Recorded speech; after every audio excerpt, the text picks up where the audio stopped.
नमस्कार।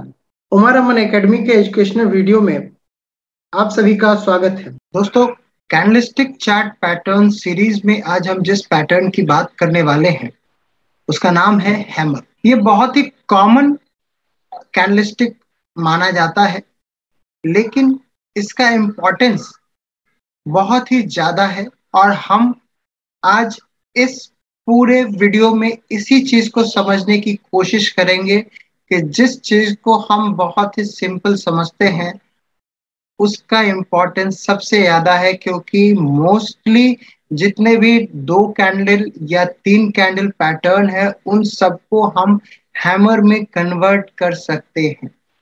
मैं फिर से बोलता हूँ, मोस्टली जितने भी टू कैंडल या 3 कैंडल कैंडलस्टिक पैटर्न है उनको हम हैमर में कन्वर्ट कर सकते हैं। तो इसका डीप नॉलेज अंडरस्टैंडिंग होना बहुत ही जरूरी होता है और हम इसको पूरे चार्ट के एग्जाम्पल के साथ समझने की कोशिश करेंगे, इसलिए वीडियो को लास्ट तक देखिएगा। तो जैसा कि मैं बता रहा था कि ये सबसे इम्पॉर्टेंट है, the most important candlestick pattern is hammer. It's a reversal pattern, not a continuation pattern, or most of multiple candle formation can convert it into hammer। ये रिवर्सल पैटर्न है, कोई कंटिन्यूएशन नहीं है, इसलिए आपको चार्ट पे एक ट्रेंड का होना बहुत जरूरी होता है और वही वहां से रिवर्स करेगा आफ्टर कैंडल फॉर्मेशन, हैमर के फॉर्मेशन के बाद। तो इस चीज को सबसे पहले ध्यान दीजिएगा कि आपको एक ट्रेंडिंग मार्केट आपको लेफ्ट हैंड साइड में दिखना चाहिए। देयर आफ्टर यदि हैमर का फॉर्मेशन होता है तभी हम वहां पे एक रिवर्सल को एक्सपेक्ट कर सकते हैं। ये सबसे बेसिक चीज है और किसी भी कंसोलिडेशन रेंज में, ट्रेडिंग रेंज में यदि फॉर्म होता है तो उसका इम्पोर्टेंस ज्यादा नहीं होता है, वो लंबे समय तक नहीं टिक पाता है। इंट्राडे में तो फिर भी काम कर देगा या ओवरनाइट ट्रेडिंग करने में फिर भी वो हेल्पफुल रहेगा, लेकिन आप पोजिशनल ट्रेडिंग के लिए आपको एक ट्रेंड को रिवर्स होना बहुत ही जरूरी होता है और हम इसको काफी लॉन्ग टर्म चार्ट के साथ भी देखने की कोशिश करेंगे। बहुत सारे example right from trading to investing कि कैसे हैमर जो है वो आपको बहुत ही बेहतरीन सिग्नल जो देता है। तो इसका बेसिक यदि हम जाने तो हैमर जो होता है वो उसका स्मॉल रियल बॉडी होगा। Real body is at the top end of the days range. जो डे का रेंज बनेगा उसका वो हाई पॉइंट पे, जो हाईएस्ट रेंज होगा वहां पे उसका बॉडी बनेगा। वेरी स्मॉल और नो अपर शैडो होगा। शैडो जो है वो ऊपर की तरफ बिल्कुल ना के बराबर होगा। The long lower shadow should be at least twice the height of the body. Body जितनी हो, नॉर्मली बॉडी कहते किसको है, ओपनिंग और क्लोजिंग के बीच का जो डिफरेंस होता है वो कैंडलस्टिक चार्ट में बॉडी कहलाती है। तो यहाँ पे बॉडी जो है वो हैमर में बहुत ही छोटी सी बनेगी और लोअर शैडो जो होगा, लोअर विक जो होगा वो उसका ट्वाइस होगा। यानी कि यदि आपको 100 पॉइंट का आपको बॉडी बना है तो 200 पॉइंट का आपको लोअर शैडो दिखना चाहिए। The colour of the real body is not important. यहाँ पे ओपनिंग और क्लोजिंग कहाँ पे हो रही है, रेड के बन रहा है या ग्रीन कैंडल बन रहा है, वो इम्पोर्टेंट नहीं है। मेन इंपॉर्टेंट है फॉर्मेशन, बॉडी और बॉडी के रेस्पेक्ट में लोअर शैडो, ये आपको जो है वो आपको देखना चाहिए। और मार्केट एक क्लियर डाउन ट्रेंड में होना चाहिए, क्योंकि मैंने आपको पहले इस स्लाइड में ही बताया था कि ये एक रिवर्सल पैटर्न है। इस कारण से ट्रेंड हमको चार्ट्स पे दिखना चाहिए, तभी हम एक रिवर्सल को एक्सपेक्ट कर सकते हैं। तो आइए हम यहाँ पे एग्जाम्पल के थ्रू समझने की कोशिश करते हैं कि ये हमको डेली चार्ट पे एक हैमर फॉर्मेशन दिखता है। आप ये देखिए, ये जो मैं बॉडी की बात कर रहा था, ये जो बॉडी की बात कर रहा था, ओपनिंग और क्लोजिंग, यहाँ पे कैंडल रेड है, इट मीन्स कि ओपनिंग उसकी हायर पे होगी, लोअर साइड पे उसका क्लोजिंग होगा, रेड आपको तभी आता है। तो यहाँ देखिए कि बॉडी कितनी छोटी बनी है और उसके रेस्पेक्ट में लोअर शैडो जो है वो कितना बड़ा है। तो ये सबसे बड़ा चीज है। और आपको इसका यदि इंट्राडे के चार्ट पे यदि आप इसको देखने के लिए जाए तो आपको क्या दिखाई देता है, वो सबसे ज्यादा जरूरी है कि आपको इंटरनल्स आपको पता होना चाहिए कि एक्चुअल में हैमर फॉर्मेशन कैसे होता है। ये देखिए, मार्केट डाउन ट्रेंड, ये इंट्राडे चार्ट है। आपको जो है वो ट्रेडिंग रेंज का ब्रेकडाउन दिखा, इट मीन्स कि एक ट्रेंडिंग एनवायरनमेंट हो गया। यदि ट्रेंडिंग डाउनवर्ड था तो मॉर्निंग में भी जो है वो मार्केट जो है वो शार्प सेल ऑफ हमको देखने को मिला। यहाँ पे कोई सरप्राइज नहीं होना चाहिए क्योंकि ऑलरेडी जो है वो मार्केट का ट्रेंड डाउनवर्ड हो गया और फर्स्ट हाफ में जो है हमको उसका कंटिन्यूएशन दिखा, बल्कि मोमेंटम के साथ कंटिन्यूएशन दिखा। ये सबसे बड़ी बात है। लेकिन आफ्टरनून में जो है वो आपको सेल ऑफ जो है वो कम होता गया और वापस से उसने क्लोजिंग होते होते ऑलमोस्ट उसने सारा रिगेन कर लिया। ये चीज जो है वही हैमर कहलाता है। एक्चुअल में इसने किसको हैमर किया?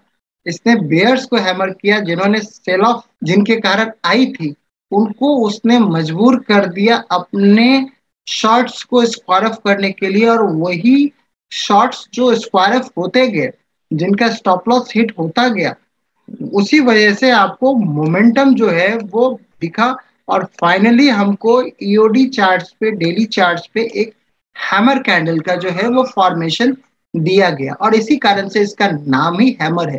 इसने जो है वो हैमर किया बेयर्स। तो ये इसका जो है वो इंट्राडे फॉर्मेशन था। तो हैमर क्या है? Hammer on the daily chart represents a V shape recovery on intraday charts.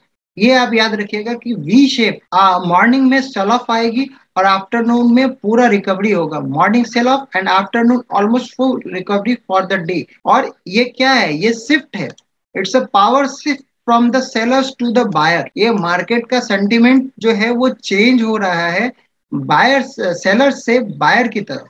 तो ये आपको सेंटिमेंट शिफ्ट है, ये आपको ध्यान रखना होगा। चलिए आइए देखते हैं कि कुछ एग्जांपल्स। हमने अभी इंडेक्स का एक एग्जांपल दिया, डेली चार्ट पे हैमर दिखा और हम उसको इंट्राडे चार्ट पे जो है वो हमने उसको देखा। लेकिन इन्वेस्टमेंट के लिए जो है वो यदि वीकली चार्ट्स पे देखते हैं तो मैं आपको यहाँ पे एक वेरिएशन भी दिखाना चाहता हूँ, इसी वजह से इस चार्ट्स को लिया गया। यहाँ पे देखिए, ये आपको यहाँ पे दो हैमर जो है वो दिखेगा आपको।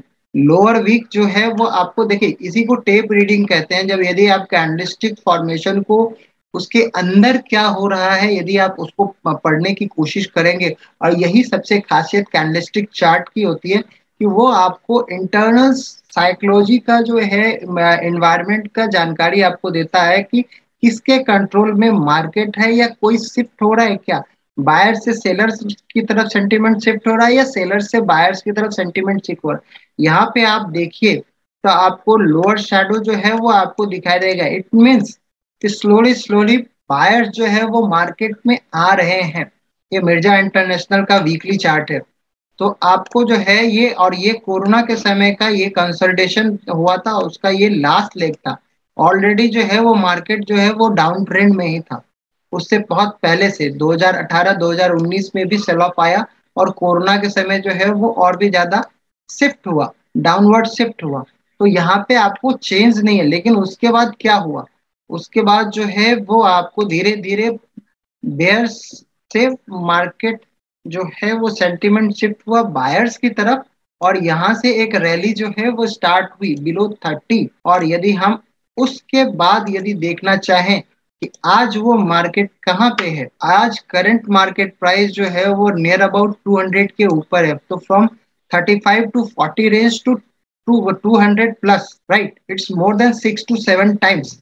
तो वही मैं बात कर, नॉर्मली लोग जो है वो हैमर को ट्रेडिंग से रिलेट करते हैं, लेकिन मैं आपको एक लॉन्ग टर्म चार्ट्स पे दिखाने की कोशिश कर रहा था कि किस तरह से आप टेप रीड कर सकते हैं। उसके लिए आपको थोड़ा सा लेफ्ट हैंड साइड में ज्यादा जाकर के एनालाइज करना पड़ेगा कि कहाँ पे सपोर्ट आ रहा है और वहां पे क्या हैमर फॉर्मेशन हो रहा है। ये चीज यदि आपने देख लिया, ये चीज यदि आपने देख लिया तो आपके काम जो है वो काफी आसान हो जाएगा। हालांकि हमने यहाँ पे दो एंकर वीवैप भी जो है वो ऑल टाइम हाई से लगा रखे हैं, जो आपको ये लाइन जो है वो दिख रहा होगा। हमने इस पे भी एक डिटेल्ड वीडियो बना रखी है एंकर वीवैप पे, जो हम किस तरह से उसको डे ट्रेडिंग के लिए, स्विंग ट्रेडिंग के लिए या इन्वेस्टिंग के लिए, वैल्यू इन्वेस्टिंग के लिए किस तरह से एंकर वीवैप को हम यूज कर सकते हैं। तो आप उसको, उस डिटेल्ड वीडियो को भी जाकर के देख सकते हैं और दोनों को कोरिलेट भी कर सकते हैं। तो ये तो हमने मिर्जा इंटरनेशनल की बात कर ली। अब देखिए ये नवीन फ्लोरिन का है वीकली चार्ट। नवीन फ्लोरिन का वीकली चार्ट कोई नया नहीं है। मतलब यहाँ देखिए ट्रेडिंग रेंज के बाद एक डाउन ट्रेंड हमको देखने को मिला और यहाँ पे हमको 30 के प्राइस जोन पे जो है वो हमको एक हैमर देखने को मिल रहा है और वो हैमर जो है वो हैमर का लो जो है वो होल्ड कर रहा है और देयर आफ्टर मार्केट में एक रैली देखने को मिला। लेकिन उसके बाद आज जो है वो कहाँ पे है? आज वो 40 वाला स्टॉक जो है वो 4000 का वो आपको दिखा। तो इस तरह से इतनी बड़ी रैली हैमर कैंडल के बाद आई, इसका क्या कारण? यदि इसको आप और डिटेल में जानने की कोशिश करें तो आपको उसके लेफ्ट हैंड साइड में जाना पड़ता है, यानी कि और भी उसके प्रीवियस चार्ट में देखना पड़ता है कि वहां पे क्या कोई सपोर्ट एंड रेसिस्टेंस बन रहा था और उसके बाद वहां पे हैमर फॉर्मेशन हुआ। मैंने आपको वीडियो के शुरुआत में ही बोला था हैमर बहुत ही कॉमन कैंडलस्टिक पैटर्न माना जाता है, जबकि इसका इम्पोर्टेंस बहुत ही ज्यादा है। बस आपको छोटी छोटी बातों को कोरिलेट करना पड़ता है। यदि हम इसके लेफ्ट हैंड साइड पे देखने की कोशिश करें तो ये देखिए, ये 2013 में के हैमर को जो है वो हमने आपको दिखाया, लेकिन उससे पहले 2008 में जो सेल ऑफ आया और वहां पे कंसोलिडेशन होने के बाद जो रैली आई, उस जगह पे जो है वो जो बॉटम बना था एग्जैक्टली उसी ट्रेडिंग रेंज पे जो है वो हैमर बना है, उसी का सपोर्ट लिया है। तो ये आपको देखने वाली बात है कि आपको वो लेफ्ट हैंड साइड आपको जाना पड़ेगा और फिर जा करके आपको चेक करना पड़ेगा कि कोई प्रीवियस सपोर्ट है मार्केट में जो जहां पर वो हैमर का फॉर्मेशन हो रहा है। ये हमेशा देखने की कोशिश कीजिए। यदि आप लेफ्ट हैंड साइड को जितना डिटेल में एनालाइज करेंगे, आपका राइट हैंड साइड जो फ्यूचर चार्ट होगा उसको आप थोड़ा सा जो है वो प्रेडिक्ट कर पाएंगे। आप लेफ्ट हैंड साइड पे जितनी ज्यादा मेहनत करेंगे, राइट हैंड साइड उतना ही ज्यादा इजी हो जाएगा। राइट हैंड साइड करने का मतलब है कि आपका फ्यूचर, आप जो ट्रेड ले रहे हैं या इन्वेस्ट कर रहे हैं उसको आप एंटिसिपेट कर सकते हैं। मोस्टली सारे ट्रेडर और इन्वेस्टर कहीं ना कहीं एंटिसिपेट करते हैं अपने रिस्क को मिनिमाइज करके। तो आपको भी वो एंटिसिपेट तभी कर पाएंगे जब आप उसका डिटेल में एनालिसिस कर चुके होंगे। तो आप इस तरह से कैंडलिस्टिक फॉर्मेशन को सपोर्ट एंड रेजिस्टेंस के साथ कोरिलेट करेंगे तो आपको बेहतर रिजल्ट आपको देखने को मिलेगा। तो ये हमारा हैमर पे एक एजुकेशनल वीडियो था। आशा करता हूँ कि आपको पसंद आया होगा। चैनल को लाइक और सब्सक्राइब कीजिएगा। थैंक यू, नमस्कार।